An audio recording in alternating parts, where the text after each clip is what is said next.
Hello Facebookers, it's Steve Barrett here, PRWeek. We are ready to record our weekly podcast. Great guest this week, Laurie Dodge from Junior Leagues, and got Frank Washkuch here as my co-presenter, as always. It's been a while actually, haven't done one of these for a few weeks, so Frank and team have been stepping in and I'm sure everyone missed you though. No, I don't think they did actually, that's the whole point. You guys are doing such a good job, maybe I should go away more often. In fact I am next week, but anyway, that's a whole other story. So yeah, we're about to get going. If you've got any comments, questions, keep it nice. I know you're on social media, but keep it nice. If you can't say something nice, then don't say anything. That's what my mum taught me. So we're going to get going very shortly when Alex behind the dials cues us up.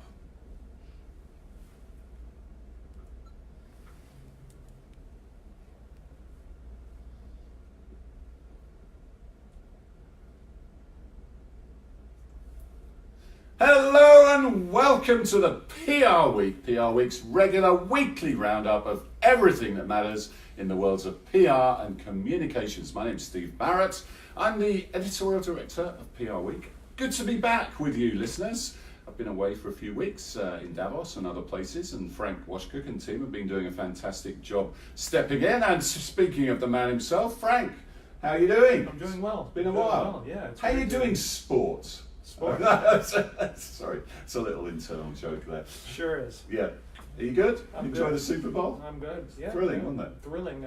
What was it, 13-3 again? Yeah, something like that. Yeah, we're going to talk about that and all the ads. And we've got a great guest this week. We've got Laurie Dodge, who's Chief Brand Officer at the Association of Junior Leagues International. Laurie, welcome to the podcast. Thank you for having me. It's an absolute pleasure. Looking forward to finding out more about the Junior Leagues and the fantastic work you're doing. And then we'll chat about some current issues, including Super Bowl LIII. A lot of people moves around this week. We'll round those up. There was a State of the Union address. We'll chat about that. And then companies and purpose. That was a massive theme at Davos for sure. Every company seemed to be placing purpose at the heart of their mission. Is that just purpose washing, or are they genuinely embracing purpose? We'll chat about that. But Laurie, let's talk to you first. For those who don't know, the Association of Junior Leagues, tell us a little bit about the organisation, what it does and what it's for. Well, the Junior League, the first thing to know is it's an organization of women, and we essentially build women leaders. We empower women to lead in communities near and far. We encourage them to challenge the status quo and to disrupt convention, and they do it alongside really strong community partners. And the effect, I would say over time, is really that they have helped weave the fabric of society, politically and civically and culturally. Today, there are 291 leagues in 4 countries. There are about 140,000 women. And yeah, again, they work really closely with community partners to identify needs in the community, and they work to solve those needs. Give us an example of that in action then, of a typical sort of activity in a local community that the leagues get involved with. Well, something today that's an issue that a lot of leagues and SPACs, which are state public affairs committees, are working on is the issue of human trafficking. And they've been working on that issue probably for 10 to 12 years. The leagues identify the issue, and then they work in their communities in any number of ways to address the issue. So it could be through creating a documentary, it could be just a general awareness campaign, it could be lobbying at the state and federal level to get laws changed. I think initially a lot of the work was awareness building because people didn't think it happened in the United States. People didn't think it happened in Birmingham, Alabama, or San Jose, California, or New York City, or pick a city. It's happening everywhere, and that work has sort of evolved as the years have gone on, and we now have a national campaign called Abolish Movement, which we launched in January for National Human Trafficking Awareness Month. But the issues have really evolved over time based on what's happening in the community. So when Mary Harriman started the first junior league in 1901, she happened to be down around the tenements in the Lower East Side and thought, I can't really live the way I live. She was one of the wealthiest women in the country at that time, maybe in the world. And she was like, I can't live where I live knowing that these people live in the very same city that I do the way they live. And so she worked to try to change that with prominent friends like Eleanor Roosevelt. But what she learned really quickly was that I don't really know enough about this issue to be able to help. And so that really was the foundation of the Junior League, which is educating oneself about the issues so that, and again, working with partners, working with the government, working with corporate entities to try to create a path forward. Yeah, sounds fascinating and great work. And if you haven't been down to the Tenement Museum down in Soho, I think it's in Soho, or sort of down that Lower East Side. Lower East Side in New York. If you either live here or visiting, you should definitely go and see it because it's fantastic and it really gives an insight into how people lived back then. Does it feel like your movement is having its time? Because obviously we've had the Me Too movement in the last 2 years. We're going to talk about a lot more women in Congress, a lot more people getting involved in politics. Has that changed what you're doing or your communications, or has there been an increased interest in the last couple of years with that sort of increased awareness, if you like? I think there's definitely been an increase in women, at least I can say superficially, or in the media, and for high profile activities, I'd say yes. I think the Junior League, I couldn't really sit and have this conversation without addressing it. I think there are a lot of misperceptions about who and what the organization is and what we've done over time. I think the white gloves and pearls, wealthy white women are stereotypes that are really very strongly held.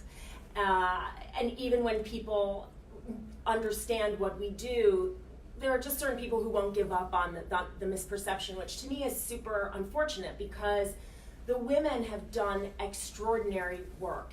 And as over time have reflected the communities in which they live, because it's hard to serve and lead in a community if you don't actually look like that community. So I think despite best efforts, I think that misperception still exists. And then there's a lack of awareness, which actually, in my mind, is a little better. It's easier to sort of work against no knowledge than incorrect knowledge. We try, we really try very hard. I've been in this job for almost 10 years, and I've been in, PR communication strategy since I was 22, and that's just yesterday. So there's a disconnect in the timing. And it's a really, really hard nut to crack. And we continue to persevere, and we encourage the leagues to do so locally to get their stories out. Because the work they do is really so magnificent, and it's really critical to the communities in which these leagues exist. So tell us a bit more about how you are working with communications and branding to change those perceptions and to maybe modernize the organization. I mean, have you ever considered changing the name, for example? I don't know. I mean, are those things that have been on your to-do list, if you like?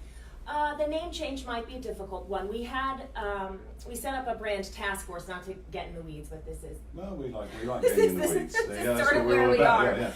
A few years ago, the leagues recognized the need for greater awareness, and they did something called an advisory resolution at our business meeting, and they said, we'd like you to really start to explore this. And so we've been doing that. We don't all share the same visual identity, and I understand for those who are out there on social media ready to write, how can she be a chief brand officer and start off on visual identity? A brand is so much more. And that's true. It's just that the leagues with their multiple issue focus, the fact that they're in various communities, and they sort of live and breathe in different ways, it makes it challenging. We're not a franchise. Each league is an individual 501c3, and so they have to adhere to our mission, but there's a lot of flexibility. So we developed, I think, an amazing brand standards website. Actually, I do believe we got honorable mention. And PRWeek award. I think we did, yeah. Yes. We would have liked to have won because we had a far smaller budget than anyone else probably. As Frank will tell you, they are the Oscars of the PR industry. Yes, I know. We're always up against, but I'm proud because we're always up against really big corporate players who have a lot more money to spend, and we do not. Sure. Excellent job. I think the standards have created a great base for us. A lot of leagues are starting to use that language. They're shifting to the visual identity. They're co-branding. They're migrating. And then, we've tried.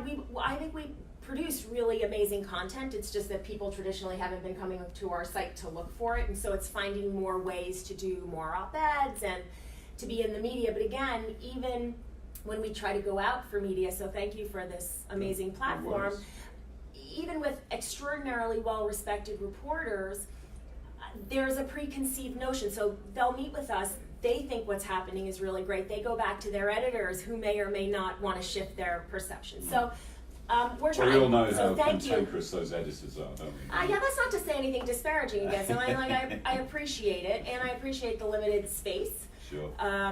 It's just when you work with an organization that really that does such profound work, you really hope people get the message, because when people get the message, more women join, and it's sort of self-serving. I mean, the more women join and are engaged in their local community, the stronger the community becomes, and so we like getting the message out. So again, thank you very much for the opportunity. So what's, to wrap, what's on the agenda for the next 12 months? What are your big sort of priorities on your to-do list in terms of communications and branding and shaping the perception of the organization? I think sort of to keep it up. We have to keep up what we've been doing to just keep sort of running the race. We have a couple of initiatives that are beyond the Junior League, which I'm not really ready to talk about, but there are some things that are, well, certainly Abolish has been a very good effort for us in terms of generating awareness of the organization and a big issue beyond the Junior League, because that is not branded the Junior League. And there are some other programs that will be branded Junior League and won't, that I think will begin to speak to people outside much more clearly on a national and international level to people outside of our organization. Okay, great. Looking forward to seeing what you do. Thanks, Laurie. We'll talk more when we get into the news. Frank, Super Bowl 53. Yeah. What did you think? Real barn burner of a game. I liked it. See, I'm in a minority here. I'm used to low-scoring soccer games, and I kind of liked it. Well, it was low scoring. I liked it. I was loving that 3-3 in going way into the fourth. And we got Mickey Brown with us, who's annoyingly a Patriots fan, who's behind the dials, but let's not talk about him. But he's done it again, hasn't he? Tom Brady and Belichick. Yeah, you could say neither quarterback exactly played well. Well, maybe the defenses didn't let them play. You got to respect good defensive play, haven't you? You do, but they missed a lot of open throws, I think. So you could say neither quarterback was at his best during the game. But anyway, no one cares about the game. What about the advertising? Right. So it's still going on. Yeah, that's the point. It starts before now, doesn't it? And this spat. It's called. You could call it a spat or a corngate. Corn syrup. No, syrup gate. A corn-traversy is a good I like that one. That's good. I like that. Or I'm trying to coin the phrase beer banter. You're trying to corner a phrase? Yes. Okay, so Bud Light and Miller Coors have been going at it throughout most of the week, because Bud Light did that whole medieval dilly-dilly shtick, strange, right? So, and basically accused its other beer rivals of using corn syrup. That obviously didn't sit well with the Miller Coorses and other brands of the world, and so this has been an ongoing thing for the past couple days. Miller Coors took out an ad in the New York Times. So and yesterday afternoon, Bud Light actually tweeted at Pete Marino, of the chief head of communications comms, former podcast guest, yes, and public affairs chief at Miller Coors, and referred to him as ye old CCO. So I love that. This is. Other than being on our podcast, of course, this is Pete's 15 minutes of fame. I'd be He's taking it with mostly good humor. Yeah, I would love to be ye old editor-in-chief or ye old news director. Be careful what you wish for. Yeah, and actually the National Corn Syrup Trade Body, they thought they were just going to sit down and watch the game, didn't they, and enjoy. They responded very quickly. But they were out their seats and on it. And good for them. They were on it in like 15 or 20 minutes, so good for them. Yeah. What else caught your eye during the Super Bowl? So I dragged you away from the exciting missed plays. You and PRWeek Diana, I must say, were tweeting away a storm and doing a very entertaining job and a great job throughout the game, and it was good fun. Too many robots was one of your favourites. Way too many tweets. robots, and especially like the child robot one. Yeah. I could have lived without that.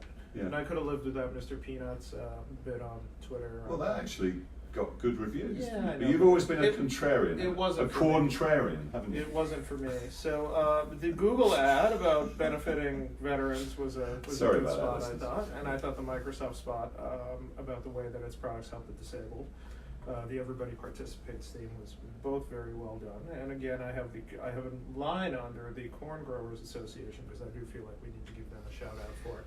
Quick response. What about the Washington Post ad? A shout out to the journalism community. Let's face it, we need it these days. I'm for it. I thought it was a good ad and a moving ad, and I like Tom Hanks, and I'm all for it. It was a good ad. Yeah, and like our colleague Gideon Fiddles, I understand you're a big Maroon 5 fan. Couldn't drag me away at halftime. Did you enjoy the halftime show? No. No. Okay. No.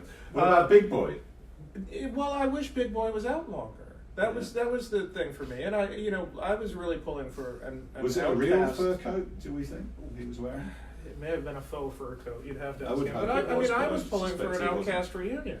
Yeah. And I think that's what everybody wanted out of He it. kind of blanked Adam Levine, didn't he, the lead singer of Maroon 5, who was showing off his tattoos. And that's Yeah. one of the funny things that's been going on I know. on social, isn't it? The follow-up to that. Have you Bad partaken in that? tattoos The sort of Pennsylvania, that you never thought of getting on Twitter and No, showing off the barge with the Philadelphia tat across the stomach? Well, I'm not from Philadelphia, but Oh, sorry. I literally never Pennsylvania. thought of that. I literally Sorry, I'm never thought of that. This ignorant Brit showing his lack of geographical No, knowledge. I've never considered that, and I don't think I will. No, okay. Well, your fans will be very disappointed. I'm sure they will, yeah. Laurie, one thing that people don't really necessarily realise is 47% of NFL fans are women. It's a big thing. It's not just a guy thing, is it? It's across the board. It is. A lot of women actually are very eager sports viewers and participants. Yeah, for sure. So when you're doing your advertising strategies, you don't want to forget that, right? We don't. No, and it's funny. The woman whose family started NASCAR was actually a junior league member, and we try with Lisa France Kennedy. Shout out to her and the great work that she's doing. But the women are really engaged. Yeah. We love a bit of NASCAR, don't we, Frank? PRWeek. Some more than others. Yes, indeed.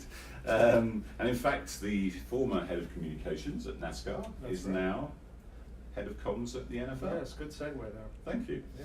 Yeah. I've done this before. I'm not just making this up as I go along. All right, so let's talk. Loads of people moves. I don't know if it's just the new year. And some big ones. Looking for jobs or looking to or leaving jobs, shall we say? So talk us through the people. So here's a really interesting one. Kathryn Metcalfe, who was the communications leader at Aetna. Aetna, of course, has been acquired by CVS Health recently, is going into the top comms role at CVS Health.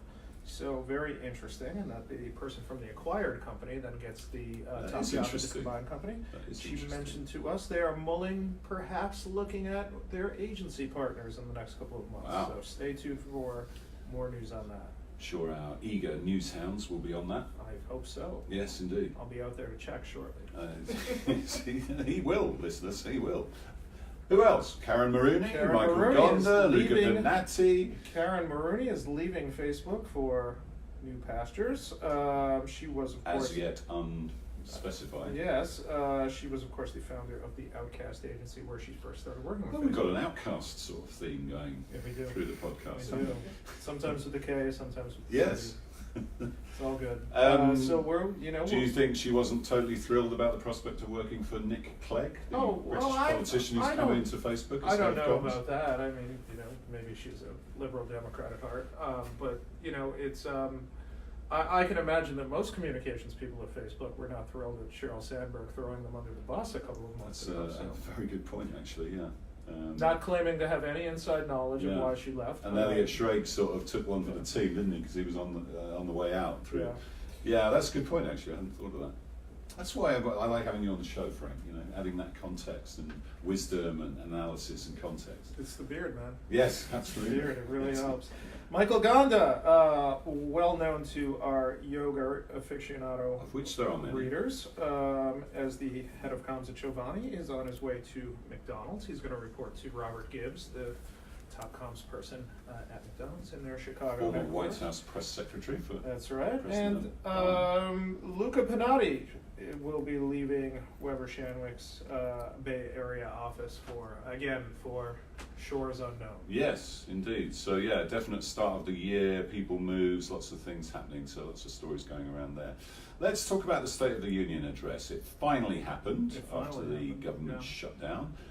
What did you make of it, Frank? And what were the sort of optics? Because obviously this was a much anticipated event. There was all sorts of social stuff. There was Nancy Pelosi in the background doing her sort of slightly sarcastic clapping at one point. That's what Very I'm trying to be. sarcastic. I'm trying to be. Well, I don't know what I'm trying to be. Anyway, talk to me. It was less of a big event than last year, despite the delay. I mean, I think that it was interesting on a lot of levels, and that just the speech itself was like two different speeches in a way. You know, the first half had a lot of applause lines and some appeal to the other side, and the second half took more of a hard right turn. I think a lot of people noted that what was probably the president's biggest chance at an applause line about investigations flopped rather dramatically. There were the mostly freshman Democratic women from the House who were dressed in white to honor the suffragettes, and a lot of really interesting stuff. Stacey Abrams, who lost a very close race in Georgia to become governor last November, did the Democratic response. Some people are pondering whether or not there was a green screen behind her at the time, and it was an interesting speech. It wasn't anything too, with Trump, there's always this sense of Did he what go can off possibly message? happen. Did he go off script much? So Probably not. there was some speculation in the media that the line about wanting as much legal immigration as possible was not in the advanced copies, which is not a surprise to anybody who's followed his public speeches over the past 4 years. It was interesting, but it was also, I guess, less of a splash. Yeah, it didn't. Last year, last year, if you remember, right after the speech, there was this kind of media consensus of it was a real hurrah moment for him, and that he, went on TV and actually pushed forward consensus for an hour and a half. Yeah. And so it was less of that this year. Did you think his tie was done up properly? Let's get on to the real Look, issues. it's happened to all of us. Yeah. It's happened to all of us where Well, you go someplace. you wear a tie? Extremely formal events. Yes, indeed. Like the PRWeek Awards. Right, the Oscars of Yes. the art Indeed, industry. I yeah. may wear a tie, yeah. Laurie, there are a lot more women in the House. It's great, really, isn't it? And it was very striking that a lot of the Democrats dressed in white to honour the suffragette movement. Did you have any takeaways from that, or the increasing amount of women influencing politics? I think it's a good thing that there are an increasing number of women. I think women obviously bring a different perspective. Not to say anything negative about men, I just think that to have a balance of power is really important. There are a lot of junior league members that are House and Senate members, now I think just the House. And early last century, they sort of started that trend. So we're really super excited about, on all levels, federal, state, and local, the increase in number of women who run and who were elected this cycle. Yeah, for sure. And just following the other controversy this week, there seem to be fewer women who have sort of dodgy pictures in their yearbooks alongside Ku Klux Klan and blackface images, which is, I think, the less we have of that, the better. I think it's fair to say, yeah, for sure.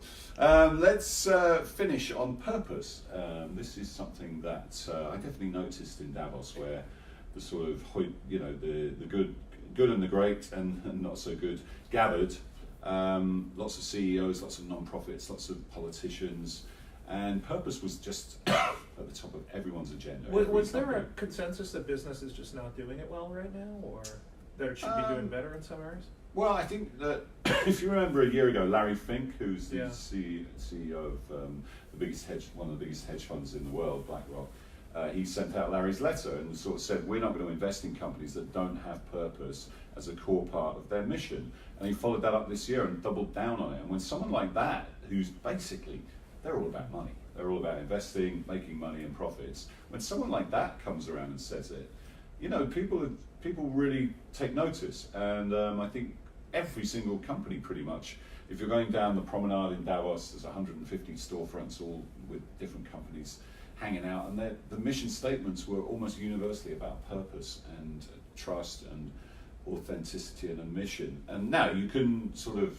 the skeptical journalist can say there's an element of purpose washing going on here, and that you know, when you dig beneath the surface, maybe it's not quite as, the mission is not quite borne out. So I think that's where the communications challenges come in, that you have to have an authentic mission and you have to communicate it properly. Though I always noticed, you know, whether it was moderating PRWeek awards judging or something like that, that the people that we cover tended to be more skeptical about brand purpose campaigns than most people, I think. You know, if it didn't quite fit the company's mission, you know, they would call it out, or they'd say it wasn't quite as good or something like that. So I think that's a big debate to be had. That's going to be a big debate this year. I think our conference is going to cover it in October, big time, and I think it's one of the, for chief communications officers and CEOs. You know, I went to a whole event with Cargill, with their CEO and all their C-suite, a big food company, where they're really positioning themselves as a force for good, that we need a lot more food. The population is increasing rapidly. By 2050, it's going to be up something like 30%. You might think, oh, that's a great opportunity to sell more food, but actually, the long term, if they want to be around another 150 years, they've been around 154, I think, they need to think more about efficient use of resources, less food waste, and they're really pitching themselves as a technology company now, using technology to change these things. Do you see purpose is presumably at the heart of the junior leagues from day one? You know, do you see a bigger emphasis on that generally in business and in organizations? Yes, but I think we have to, I would say we'd have to wait and see whether or not it's sincere. Yeah. I think it's good business for now, and I agree. I mean, the interesting thing about what Cargill's doing is it's a smart thing. Any entity that wants to survive needs to constantly reimagine and reinvent themselves, or at least be thinking about what they're going to look like, you know, 25 years out, and if what they're doing is sustainable. So I think it's smart. I just, I guess I'm always a little bit of a skeptic, because I think you're right. It seems like there is a little bit of authenticity and purpose washing now, and I think we'll just have to wait to see what happens and whether or not these companies really live and breathe what they say. Yeah, it's true, and Cargill's a private company, so it isn't subject to sort of quarterly financial results that public companies are. But when someone like Larry Fink, who's in that world of financial numbers and spreadsheets and results, when he's saying it, I think people do stand up and listen, and it's a big debate. But I think you've got to be, it has to be authentic, it has to be transparent, it has to be on mission, and I think that's a big part of companies now. And the other thing that came over in Davos is that staffers play a big role in that, so you've got to engage your staff. Internal communications is really important. Reskilling people for the future technology age, when a lot of the skills they have now are going to be redundant. They're very worried about that, and people want to know that their company's going to look after them in the long term. So in the trust barometer, for example, Edelman's trust barometer, that came out as the employer became one of the most trusted institutions, ahead of government, ahead of media. So that's a big role for business to play, but they have to do it right, for sure. Yeah. Laurie, it's been an absolute pleasure. Thank you for joining us and finding out more about the junior leagues. Good luck with all your work and excellent stuff that you're doing. Frank, always a pleasure. Thank you. You'll be doing the show next week because I'm away again, so enjoy that. I'm looking forward to it. Yes, I'm sure the listeners are as well. Don't forget the PRWeek US Awards. They're on March the 21st. It's our 20th anniversary. The best list of shortlisted work and individuals and organisations I've seen in my time at PRWeek. Fantastic. It really is going to live up to Frank's claim that they are the Oscars of the PR industry. So we're looking forward to that. We also have a cover competition out there for our Hall of Fame issue. So please go to the website or look on our breakfast briefing to get the details of that and enter your best designs. Our global awards take place in London on May the 21st. So we're in the judging phase of that at the moment. The shortlist will be out in about 6 weeks, I think. And the Brand Film Festival, finally, that's on May the 2nd. Again, we're in the judging phase for that.